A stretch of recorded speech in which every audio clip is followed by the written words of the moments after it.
TCS ಕಂಪನಿಯಲ್ಲಿ ನನಗೆ ಸುಮಾರು 2 ವರ್ಷಗಳ ಕಾಲ ಕೆಲಸ ಮಾಡಿರುವಂತಹ ಅನುಭವ ಇದೆ. ಹಾಗಾಗಿ TCS ಕಂಪನಿಯ ಬಗ್ಗೆ ನನ್ನ ಒಂದಷ್ಟು ಅನುಭವದ ಮಾತುಗಳ ಜೊತೆಗೆ ಈ ಕಾರ್ಪೊರೇಟ್ ಕಂಪನಿಗಳ ಕರಾಳವಾದ ಮುಖವನ್ನು ನಾನಿವತ್ತು ನಿಮ್ಮೆಲ್ಲರ ಮುಂದೆ ತೆರೆದಿಡುವಂತಹ ಪ್ರಯತ್ನವನ್ನು ಮಾಡ್ತಾ ಇದ್ದೀನಿ. ನನ್ನನ್ನೇನು DNH ಲಿಸ್ಟ್ಗೆ ಸೇರಿಸ್ಬಿಡ್ತಾರೆ ಅಂತ ನಾನೇನು ತಲೆ ಕೆಡಿಸ್ಕೊಳ್ಳೋದಕ್ಕೆ ಹೋಗ್ತಾ ಇಲ್ಲ. ಅಂದರೆ do not hire, corporate black ಲಿಸ್ಟ್ಗೆ ಹಾಕ್ಬಿಡ್ತಾರೆ ಅಥವಾ ಯಾರಾದರೂ ನನ್ನನ್ನು ಹಾಕಿಸ್ಬಿಡ್ತಾರೆ ಅಂತ ನನಗೇನು ಭಯ ಇಲ್ಲ. ಯಾವುದೇ ರೀತಿಯಾದಂತಹ ಹೆದರಿಕೆನೂ ಸಹ ನನಗಿಲ್ಲ.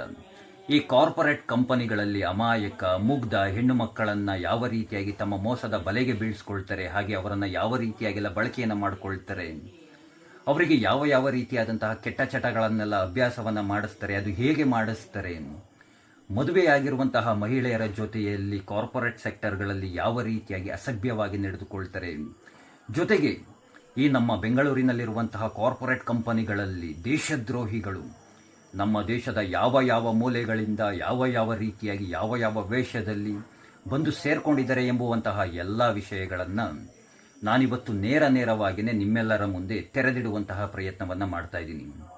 ಮೊದಲಿಗೆ ನಮ್ಮ ಹಿಂದೂ ಹೆಣ್ಣುಮಕ್ಕಳು ಯಾರೇಳಿ, ನಮ್ಮ ಘನತೆತ್ತ ಹಿಂದೂ ಹೆಣ್ಣುಮಕ್ಕಳು ತಂದೆ ತಾಯಿಂದರ ಮಾತುಗಳನ್ನು ಚಾಚು ತಪ್ಪದಲ್ಲೇ ಕೇಳುವಂತಹ ಹೆಣ್ಣು ಮಕ್ಕಳು ಇತ್ತೀಚಿನ ದಿನಗಳಲ್ಲಿ ದುಡಿಯೋದಕ್ಕಿಂತ ಹೆಚ್ಚಾಗಿ ತಮ್ಮ ತಿರುಪೆ ಶೋಕಿಯನ್ನು ಮಾಡೋದಕ್ಕಾಗೇನೆ ಕಾರ್ಪೊರೇಟ್ ಕಂಪನಿಗಳಿಗೆ ಸೇರಿಕೊಳ್ಳುವಂಥವರ ಸಂಖ್ಯೆ ಇತ್ತೀಚಿನ ದಿನಗಳಲ್ಲಿ ಹೆಚ್ಚಾಗ್ತಾ ಇದೆ.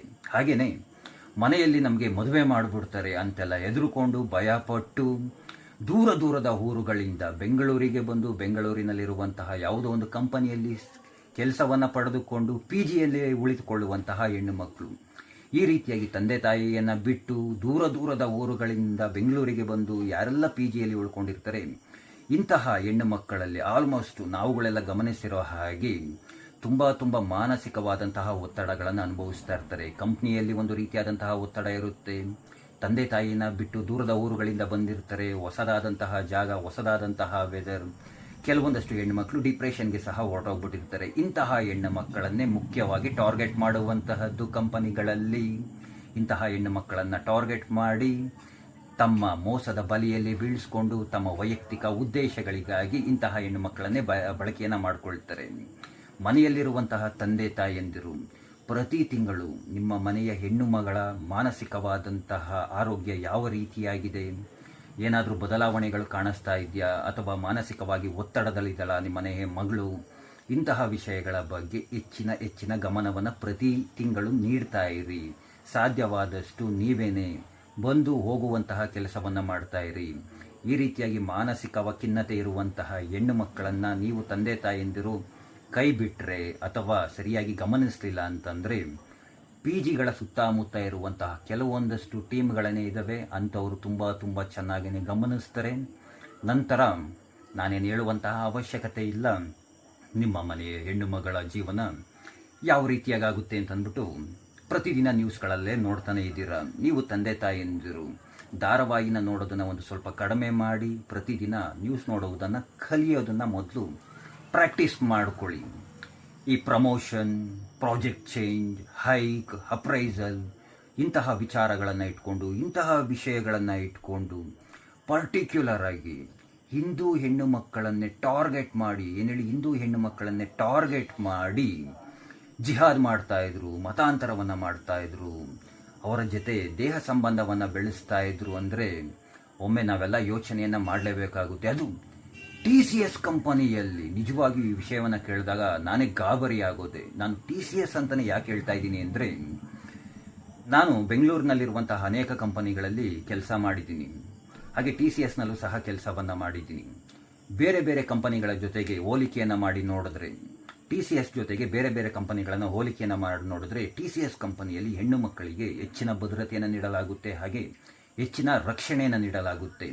ಇಂತಹ TCS ಕಂಪನಿಯಲ್ಲಿ ಈ ರೀತಿಯಾಗಿ ನಡೆದೋಗ್ಬಿಡ್ತಲ್ಲ ಅಂತ ಅಂದ್ಬಿಟ್ಟು ನಿಜವಾಗಿಯೂ ಸತ್ಯವಾಗಿಯೂ ನಾನೆಲ್ಲೋ ಒಂದು ಕಡೆ ಶಾಕ್ ಆಗೋದೆ. TCSನಲ್ಲಿ ಯಾರಾದರೂ ಕೆಲಸ ಮಾಡ್ತಿರೋ ಹೆಣ್ಣುಮಕ್ಕಳು ಅಂಥವರು ಈ ವಿಡಿಯೋ ಏನಾದರೂ ನೋಡ್ತಾ ಇದ್ರೆ ದಯಮಾಡಿ ನಿಮ್ಮ ಬಳಿ ಹೇಳುವಂತಹದ್ದು, ನಿಮಗೇನಾದ್ರೂ ಅಲ್ಲಿ ಸಮಸ್ಯೆ ಆಗ್ತಿದೆ ಅಂತಂದರೆ ಮ್ಯಾನೇಜ್ಮೆಂಟ್ಗೆ ನೇರವಾಗಿ ನೀವು ಮೇಲ್ ಮಾಡಿ ನಿಮಗಾಗ್ತಿರುವಂತಹ ತೊಂದರೆಗಳ ಬಗ್ಗೆ ಡೈರೆಕ್ಟಾಗಿಯೇ ಹೇಳ್ಕೊಳ್ಳಿ. TCSನಲ್ಲಿ ಈ ರೀತಿಯಾಗಿ ಇನ್ವೆಸ್ಟಿಗೇಷನ್ ನಡೆಸೋದಕ್ಕೆ ಅಂದರೆ ಇಂತಹ ವಿಚಾರಗಳನ್ನು ಇನ್ವೆಸ್ಟಿಗೇಷನ್ ಮಾಡೋದಕ್ಕೆ ಅಂತಲೇ ಈ ಅಂಡರ್ ಕವರ್ ಏಜೆಂಟ್ ಅಂತ ಹೇಳ್ತಾರಲ್ಲ, ಆ ರೀತಿಯಾಗಿ ಕೆಲವೊಂದಷ್ಟು ಟೀಮ್ಗಳಿದ್ದಾವೆ, ಅವ್ರು ನೋಡ್ಕೊಳ್ತಾರೆ. ಅದರ ವಿಚಾರವಾಗಿ ಕೆಲವೊಂದಷ್ಟು ಇನ್ವೆಸ್ಟಿಗೇಷನ್ ಎಲ್ಲ ಮಾಡಿ, ನಿಮ್ಮ ಮ್ಯಾನೇಜರೇ ತಪ್ಪು ಮಾಡಿರಲಿ, ನಿಮ್ಮ TLA ತಪ್ಪು ಮಾಡಿರಲಿ, ಅಥವಾ ಯಾರೇ ತಪ್ಪು ಮಾಡಿರಲಿ, ಅವರನ್ನು ಸ್ಪಾಟಲ್ಲೇ ಟರ್ಮಿನೇಟ್ ಮಾಡ್ತಾರೆ.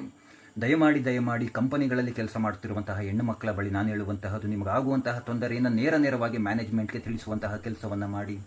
ಹಾಗೆ ಅದರ ಸ್ಕ್ರೀನ್ಶಾಟ್ ಸಹ ಇಮೇಲ್ ಏನಿದೆ ಅದರ ಸ್ಕ್ರೀನ್ಶಾಟ್ ಆಗಿರ್ಬೋದು, ಅಥವಾ ನಿಮಗೆ ಬೇಕಾಗಿರುವಂತಹ ಡಾಕ್ಯುಮೆಂಟ್ಸ್ಗಳನ್ನು ನೀವು ವೈಯಕ್ತಿಕವಾಗಿ ಸಂಗ್ರಹಿಸಿ ಹಿಡಿದುಕೊಳ್ಳುವಂತಹ ಕೆಲಸವನ್ನು ತಪ್ಪದೆಲ್ಲೇ ಮಾಡಿ. ನೋಡಿ, ನಾನು TCS ವಿಚಾರವನ್ನು ಯಾಕೆ ಹೇಳ್ತಾ ಇದ್ದೀನಿ ಅಂದರೆ, TCS ಅಲ್ಲಿ ನನಗೆ ತುಂಬ ಚೆನ್ನಾಗುತ್ತೆ. ಹೆಣ್ಣು ಮಕ್ಕಳಿಗೆ ಯಾವ ರೀತಿಯಾಗಿ ರಕ್ಷಣೆ ಇದೆ, ಯಾವ ರೀತಿಯಾಗಿ ಹೆಣ್ಣು ಮಕ್ಕಳನ್ನು TCS ಅಂತಹ ಸಂಸ್ಥೆಯಲ್ಲಿ ನೋಡ್ಕೊಳ್ತಾರೆ ಅಂತ. ನಾಸಿಕ್ TCSL ಕ್ಯಾಂಪಸ್ನಲ್ಲಿ ನಡೆದಂತಹ ವಿಷಯವನ್ನು ಕೇಳಿ ನಿಜವಾಗಿಯೂ ನಾನು ಶಾಕ್ ಆದೆ. HR ಆದಂಥವಳು ಮಾಡಬೇಕಾಗಿರುವಂತಹ ಕೆಲಸ ಏನು ಅವಳ ಕೆಲಸ? ಹೈರ್ ಮಾಡೋದು, ಸ್ಯಾಲ್ರಿ ಮಾಡೋದು, ಈ ರೀತಿಯಾದಂತಹ ಕೆಲಸವನ್ನು HR ಆದಂಥವಳು ಮಾಡಬೇಕಾಗಿರುವಂಥದ್ದು. ಆದರೆ ಇವಳು ಮಾಡ್ತಾ ಇದ್ದಂತಹದ್ದೇನು? ಜಿಹಾದ್ ಮಾಡ್ತಾ ಇದ್ಲಲ್ಲ, ಅದು TCS ಅಂತಹ ಸಂಸ್ಥೆಯಲ್ಲಿ ಮತಾಂತರವನ್ನು ಮಾಡ್ತಾ ಇದ್ಲಲ್ಲ. ಒಂದು ಹೆಣ್ಣಾಗಿ ಇಂತಹ ಹೆಣ್ಣು ಮಕ್ಕಳನ್ನು ಕಲ್ಲಲ್ಲಿ ಹೊಡೆದು ಸಾಯಿಸಿಬಿಡಬೇಕು, ಒಂದು ಹೆಣ್ಣಾಗಿ ಮತ್ತೊಂದು ಹೆಣ್ಣನ್ನು ತಲೆ ಹಿಡಿಯುವಂತಹ ಕೆಲಸವನ್ನು ಮಾಡ್ತಿದ್ಲಲ್ಲ. ಈಕೆಗೆ ಬೆಂಬಲವಾಗಿ ನಿಂತಿದ್ದಂಥವರು ಅದೇ ಸಂಸ್ಥೆಯಲ್ಲಿ ಕೆಲಸ ಮಾಡ್ತಿರುವಂತಹ TLಗಳು, ಮ್ಯಾನೇಜರ್ಗಳು. ಅಂದರೆ ಒಮ್ಮೆ ನೀವುಗಳೆಲ್ಲ ನಿಮ್ಮನ್ನೇ ಪ್ರಶ್ನೆಯನ್ನು ಮಾಡ್ಕೊಳ್ಳಿ, ಇವರೆಲ್ಲ ಕೇವಲ ಪಾತ್ರಧಾರಿಗಳು ಅಷ್ಟೇನೆ. TCS ಅಂತಹ ಸಂಸ್ಥೆಯಲ್ಲೇ ಇಂತಹ ಕೆಲಸವನ್ನು ಮಾಡಿದ್ದಾರೆ ಅಂತಂದರೆ ಇನ್ನು ಸಾಮಾನ್ಯವಾದಂತಹ BPO ನಡೆಸುವಂತಹ ಕಂಪನಿಗಳು ಏನಾಗಬೇಕು? ಕಾಲ್ ಸೆಂಟರ್ಗಳಲ್ಲಿ ಇನ್ಯಾವ ಮಟ್ಟದಲ್ಲಿರ್ಬೋದು? ಈ ಮಾಲ್ಗಳಲ್ಲಿ ಕೆಲಸ ಮಾಡುವಂತಹ ಹೆಣ್ಣು ಮಕ್ಕಳ ಪರಿಸ್ಥಿತಿಗಳು ಇನ್ಯಾವ ರೀತಿಯಾಗಿರ್ಬೋದು? ಯಾವ ರೀತಿಯಾಗಿ ಅವರುಗಳೆಲ್ಲ ಬೇಸನ್ನು ಕ್ರಿಯೇಟ್ ಮಾಡ್ಕೊಂಡಿದ್ದಾರೆ, ಅದು ಎಲ್ಲೆಲ್ಲಿಂದ ಇವರ ಲಿಂಕ್ಗಳಿದ್ದಾವೆ, ನಿಜವಾಗಿಯೂ ಅರ್ಥ ಅನ್ನೋದೇ ಆಗೋದಿಲ್ಲ. ಸತ್ಯ ಮಾಡಿ ಹೇಳ್ತೀನಿ, ಇವರೆಲ್ಲ ಪಾತ್ರಧಾರಿಗಳು ಅಷ್ಟೇ. ಇವರ ಹಿಂದೆ ದೊಡ್ಡದಾದಂತಹ ಕೈಗಳಿದ್ದಾವೆ. ಅದು ಎಷ್ಟು ದೊಡ್ಡದಾದಂತಹ ಕೈಗಳು ಅಂದರೆ ಅಂತಾರಾಷ್ಟ್ರೀಯ ಮಟ್ಟದಿಂದ ಇವರಿಗೆಲ್ಲ ಬೆಂಬಲ ತೋರ್ತಿದೆ. ಇಲ್ಲ ಅಂದರೆ TCS ಅಂತಹ ಕಂಪನಿಯಲ್ಲಿ ಈ ರೀತಿಯಾದಂತಹ ಕೆಲಸವನ್ನು ಇಷ್ಟು ಸುಲಭವಾಗಿ ಮಾಡೋದಕ್ಕೆ ಸಾಧ್ಯ ಆಗೋದೇ ಇಲ್ಲ. ನನಗೆ ಗೊತ್ತು TCSನಲ್ಲಿ ಯಾವ ರೀತಿಯಾಗಿ ಏನೆಲ್ಲ ನಡೆಯುತ್ತೆ, ಯಾವ ರೀತಿಯಾಗಿ ಇರುತ್ತೆ ಅಂತಂದ್ಬಿಟ್ಟು. ಅಂತಹ TCS ಕಂಪನಿಯಲ್ಲೇ ಈ ರೀತಿಯಾದಂತಹ ಕಚಡ ಕೆಲಸವನ್ನು ಮಾಡಿದಾರಲ್ಲ ಇವರು. ಅಂದರೆ ಇವರಿಗೆ ಅಂತಾರಾಷ್ಟ್ರೀಯ ಮಟ್ಟದಲ್ಲಿ ಬೆಂಬಲ ದೊರೆತಿರೋಂತಹದ್ದು ಸತ್ಯವಾದಂತಹ ಮಾತು. ಮೊದಲು ಈ ಪ್ರಾಜೆಕ್ಟ್ ಹೆಡ್ಡಿದನ್ನಲ್ಲ, ಮೊದಲು ಅವನನ್ನು ಹಿಡಿಯುವಂತಹ ಕೆಲಸವನ್ನು ಮಾಡಬೇಕು. ಅವನನ್ನು ಒದ್ರೆ ಎಲ್ಲ ಮಾಹಿತಿಗಳನ್ನು ಹೊರಗಡೆ ಬರ್ತವೆ. ಯಾವ ಮಟ್ಟದಲ್ಲಿ, ಯಾವ ಅಂತಾರಾಷ್ಟ್ರೀಯ ಮಟ್ಟದಲ್ಲಿ ಇವ್ರುಗಳೆಲ್ಲ ಜಿಹಾದನ್ನು ಮಾಡ್ತಾಯಿದ್ರು, ಇವ್ರಿಗೆ ಯಾರೆಲ್ಲ ಬೆಂಬಲವನ್ನು ಕೊಟ್ಟಿದ್ರು, ಇನ್ನೊಂದು ಸ್ವಲ್ಪ ದಿನ ಎಲ್ಲ ಹೊರಗಡೆ ಬರ್ತವೆ.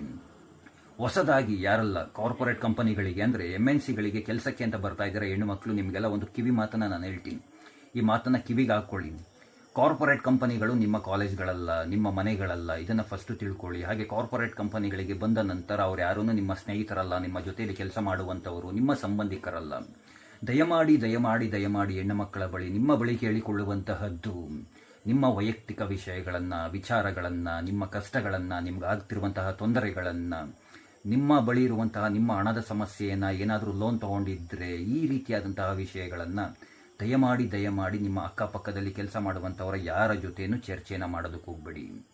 ನಿಮಗೆ ಹಣದ ಅವಶ್ಯಕತೆ ಇದೆ, ನೀವು ಕಷ್ಟದಲ್ಲಿದ್ದೀರಾ, ನೀವು ತುಂಬ ನೋವನ್ನು ಅನುಭವಿಸ್ತಾ ಇದ್ದೀರಾ, ಅಥವಾ ಗಂಡ ಹೆಂಡತಿ ಜಗಳ ಇದೆ, ಇಂತಹ ವಿಚಾರಗಳು, ಹಣದ ಸಮಸ್ಯೆಗಳು ಏನಾದರೂ ಅಪ್ಪಿ ನಿಮ್ಮ TLಗೂ ನಿಮ್ಮ ಮ್ಯಾನೇಜರ್ಗೂ ಏನಾದರೂ ಗೊತ್ತಾಯಿತು ಅಂದರೆ ನೆಕ್ಸ್ಟು ಅಲ್ಲಿಂದ ಅವರು ನಿಮ್ಮನ್ನು ಆಟ ಆಡಿಸೋದಕ್ಕೆ ಪ್ರಾರಂಭವನ್ನು ಮಾಡ್ತಾರೆ. ನಿಮಗೆ ತುಂಬ ಹಣದ ಅವಶ್ಯಕತೆ ಇದೆ ಅಂತಾರೆ, ನೀವು ಕಂಪ್ನಿಯನ್ನು ಬಿಟ್ಟು ಹೋಗೋದಿಲ್ಲ.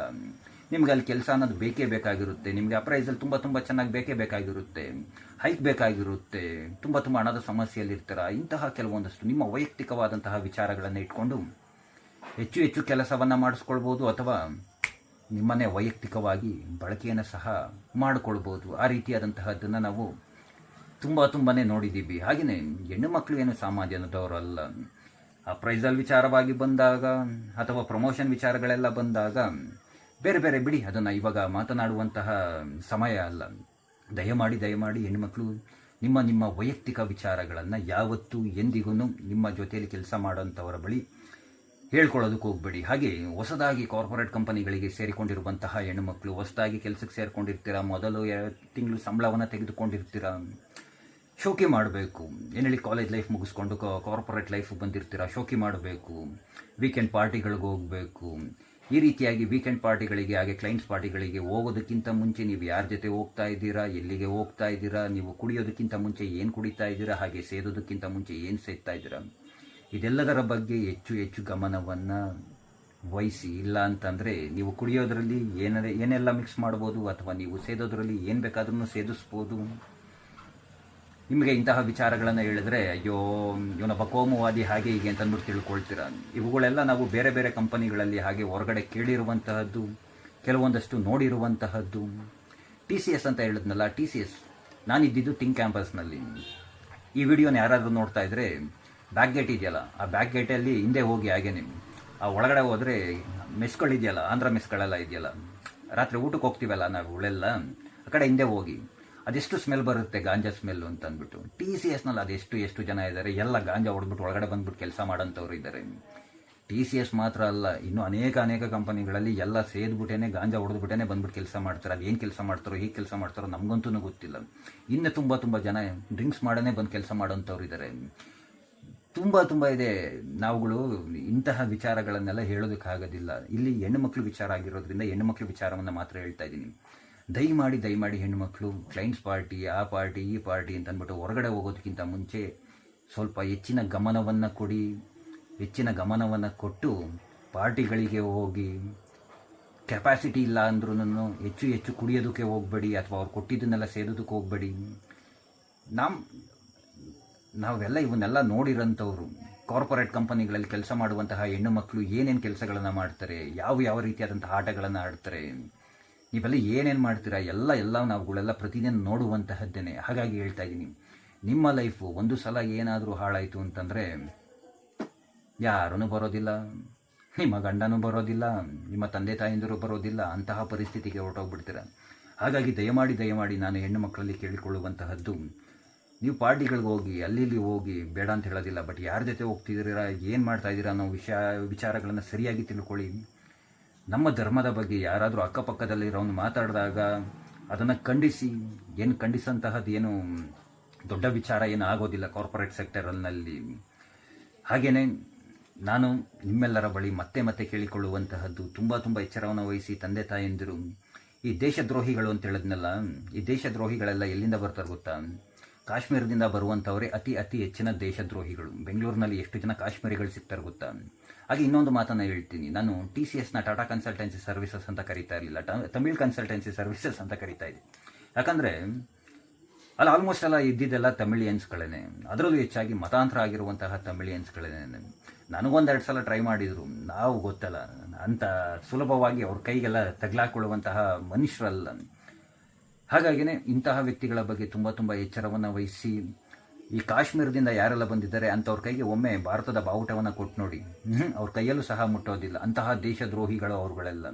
ಹಾಗೆ ಹೆಣ್ಣುಮಕ್ಳಿಗೆ ಹೇಳುವಂತಹದ್ದು, ಈ ವೆಸ್ಟ್ ಬೆಂಗಾಲ್ನಿಂದ ಅಂದರೆ ಕೋಲ್ಕತ್ತಾಯಿಂದ ಯಾರಾದ್ರೂ ಬಂದಿದ್ರೆ, TLಿದ್ದರೆ, ಮ್ಯಾನೇಜರ್ ಇದ್ದರೆ, ಅವರ ಜೊತೆ ತುಂಬ ಎಚ್ಚರದಿಂದ ಇರಿ. ಹಾಗೆಯೇ ನಿಮ್ಮ HR ಮಲಯಾಳಿಗಳಾಗಿದ್ದರೆ, ಅಂದರೆ ಕೇರಳ ಭಾಗದಿಂದ ಏನಾದರೂ ಬಂದಿದ್ದರೆ ತುಂಬ ಎಚ್ಚರವನ್ನು ವಹಿಸಿ ಅವರ ಜೊತೆ ಹುಷಾರಾಗಿರಿ.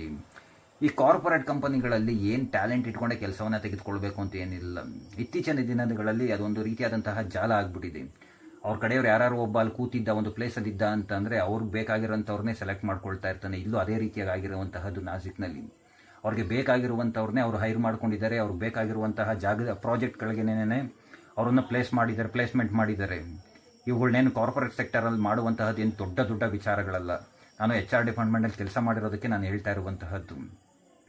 ಏನೋ ಪ್ರತಿದಿನ TVಯಲ್ಲಿ ನೋಡ್ತಾ ಇದ್ರು, ಎಲ್ಲ ತಿಳ್ಕೊಳ್ತಾ ಇದ್ರು, ನಮ್ಮ ಹೆಣ್ಣು ಮಕ್ಕಳು ಬುದ್ಧಿ ಕಲಿತಿಲ್ಲ ಅಂತಂದರೆ ನಾವುಗಳು ಹೇಳಿ ಕಿರ್ಚಾಡಿ ಕೂಗಾಡಿ ಮಾತನಾಡಿ ನಮಗೂ ಸಾಕಾಗೋಗ್ಬಿಟ್ಟಿದೆ. ಇತ್ತೀಚೆಗೆ ಅದಕ್ಕೇ ನಾವುಗಳು ಯಾರಾದರೂ ಈ ರೀತಿಯಾಗಿ ಕಷ್ಟದಲ್ಲಿ ಸಿಗಾಕೊಂಡ್ರ, ಯಾರಿಗಾರು ಏನಾರಾಯ್ತಾ, ಒಳ್ಳೇದಾಯ್ತು ನಿನಗೆ ಮುಂದೆ ಗೊತ್ತಾಗುತ್ತೆ. ಈಗ ಯಾರೋ ಒಂದು ಹೆಣ್ಮಗಳು ಬೆಂಗಳೂರಲ್ಲಿ ಸೂಸೈಡ್ ಮಾಡಿಕೊಂಡು ಸತ್ತೋಗ್ಬಿಡ್ಲಲ್ಲ, ಒಳ್ಳೆ ಕೆಲಸ ಮಾಡ್ದಮ್ಮ, ನಿಮ್ಮ ಅಪ್ಪ ಅಮ್ಮ ಒಳ್ಳೆ ಈಗ ನೆಮ್ಮದಿಯಾಗಿರ್ತಾರೆ ಅಂತಂದ್ಬಿಟ್ಟು ಹೀಗೆ ಒಂದು ಪೋಸ್ಟ್ ಮಾಡಿದ್ದೀನಿ. ದಯಮಾಡಿ ನಾನು ಪೋಷಕರಲ್ಲಿ ಹೇಳುವಂತಹದ್ದು, ನಿಮ್ಮ ಮನೆಯ ಹೆಣ್ಣು ಮಕ್ಕಳಿಗೆ ಸಂಸ್ಕಾರವನ್ನು ಕಲಿಸಿ, ನಮ್ಮ ಧರ್ಮದ ಬಗ್ಗೆ ಮಾಹಿತಿಗಳನ್ನು ನೀಡಿ, ಅವರು ಕೇಳುವಂತಹ ಪ್ರಶ್ನೆಗಳಿಗೆ ಉತ್ತರಿಸಿ, ಸಂಸ್ಕಾರ ಇಟ್ಟು ಬೆಳೆಸಿ. ಹಾಗೆ ಪ್ರತಿದಿನ ಆಗಲಿ ಅಥವಾ ಪ್ರತಿ ತಿಂಗಳಿಗೊಮ್ಮೆ ಆದ್ರೂ ನಿಮ್ಮ ಮನೆಯ ಹೆಣ್ಣು ಮಕ್ಕಳ ಬಗ್ಗೆ ಗಮನವನ್ನು ಕೊಡ್ತಾ ಇರಿ ಅಂತ ತಮ್ಮೆಲ್ಲರ ಬಳಿ ಕೇಳ್ಕೊಳ್ತಾ, ಆ ಕೃಷ್ಣ ನಿಮ್ಮೆಲ್ಲರಿಗೂ ಒಳ್ಳೆಯದನ್ನು ಮಾಡಲಿ. ಎಲ್ಲರಿಗೂ ಧನ್ಯವಾದಗಳು. ಜೈ ಶ್ರೀ ಕೃಷ್ಣ.